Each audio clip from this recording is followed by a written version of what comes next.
वैष्णवी हगवणे मृत्यू प्रकरणी रोज नवनवे खुलासे होत आहेत. तिनं आत्महत्या केल्याचं म्हटलं जातंय, तर कधी तिचा खून करण्यात आला असा दावा देखील केला जातोय. असे असतानाच आता वैष्णवीच्या मृत्यू प्रकरणी एक मोठी अपडेट समोर आली. तिच्या मृत्यूचं खरं कारण शोधण्यासाठी पोलिसांनी मोठा निर्णय घेतलाय.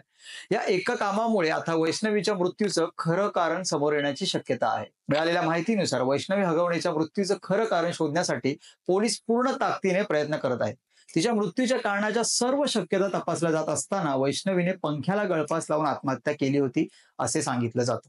त्यामुळे तिने ज्या पंख्याच्या मदतीने कथितपणे स्वतःला संपवले होते, त्याच पंख्याच्या माध्यमातून तिच्या मृत्यूच्या कारणापर्यंत पोहोचण्याचा पोलिसांचा प्रयत्न आहे. मिळालेल्या माहितीनुसार आता वैष्णवी हगवणेने ज्या पंख्याला गळफास लावून कथितपणे स्वतःला संपवले, त्याच पंख्याची फॉरेन्सिक चाचणी होणार आहे. वैष्णवीचे वजन किती आणि त्या घराच्या छताला लावलेला पंखा किती वजन पेलू शकतो, याचा ताळमेळ आता लावला जाणार आहे. फॉरेन्सिक चाचणीतून फॅन वैष्णवीच्या वजना इतका भार पेलू शकतो का, हे स्पष्ट होऊ शकतं. दरम्यान वैष्णवी हगवणेचे आत्महत्या प्रकरण सध्या न्यायप्रविष्ट आहे. न्यायालयात या प्रकरणी सुनावणी चालू आहे.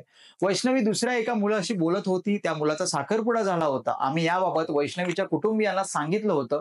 या उद्विग्नेतून तिने आत्महत्या केली असावी असा युक्तिवाद हगवणे कुटुंबाच्या वकिलाने केला होता. तर हगवणे कुटुंबाने याबाबत आम्हाला कोणतीही कल्पना दिलेली नाही, काहीही सांगितलेलं नाही, असं वैष्णवीच्या वडिलांनी पत्रकार परिषदेत सांगितलंय. आता आगामी सुनावणीत नेमकं काय घडणार याकडेच सर्वांचं लक्ष लागलंय. दरम्यान पुण्यातील वैष्णवी हगवणे मृत्यू प्रकरणात आणखी एक पैलू समोर आला असताना या प्रकरणात अडकलेल्या हगवणे कुटुंबावर आर्थिक फसवणुकीचाही गंभीर गुन्हा दाखल करण्यात आलाय. या गुन्ह्यामुळे त्यांची जेसीबी मशीन जप्त करण्याची कारवाई महाळुंगे एमआयडीसी पोलिसांनी केली आहे, ज्यामुळे हगवणे कुटुंबांच्या अडचणीत आणखी वाढ झाली आहे. या प्रकरणाची गुंतागुंत वाढत असताना आता त्यांच्यावर केवळ छळानेच नाही तर आर्थिक फसवणुकीचेही आरोप झालेत. या आर्थिक फसवणूक प्रकरणात प्रशांत अविनाश येळवंडे यांनी 29 रोजी महाळुंगे एमआयडीसी पोलीस ठाण्यात तक्रार दाखल केली. त्यांच्या तक्रारीनुसार पोलिसांनी शशांक राजेंद्र हगवणे आणि लता राजेंद्र हगवणे यांच्या विरोधात गुन्हा दाखल केला. या आरोपांमुळे हगवणे कुटुंबियांच्या आर्थिक व्यवहार आणि नैतिकता यावर प्रश्नचिन्ह निर्माण झालाय. या घटनेचा पोलिसांकडून सखोल तपास केला जातोय आणि आणखी काही धक्कादायक खुलासे होण्याची शक्यता आहे. या प्रकरणात पोलिसांनी हगवणे कुटुंबियांवर प्रोडक्शन वॉरंट जाहीर केलंय. आता याचा अर्थ असा की ज्यांना न्यायालयात हजर केले जाईल, आणखी एक नवीन गुन्ह्यासंदर्भात चौकशीला ताब्यात घेतलं जाईल. वैष्णवी हगवणे मृत्यू प्रकरणात पोलिसांनी कुटुंबाला आधीच अटक केली असल्यामुळे त्यांच्या अडचणीत आता भर पडली. त्यांच्यातील नवीन आरोप त्यांच्या गुन्हेगारी प्रवृत्ती आणि त्यांच्या फसवणुकीच्या पद्धतींवर प्रकाश टाकतात.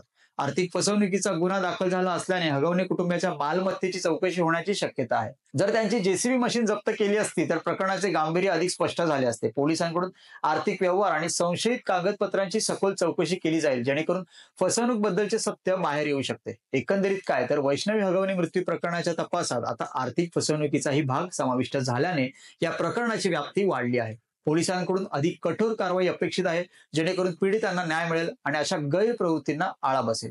अशा प्रकारच्या वेगवेगळ्या व्हिडिओ आणि माहितीपर व्हिडिओसाठी माय मराठीला नक्कीच सबस्क्राईब करा. धन्यवाद.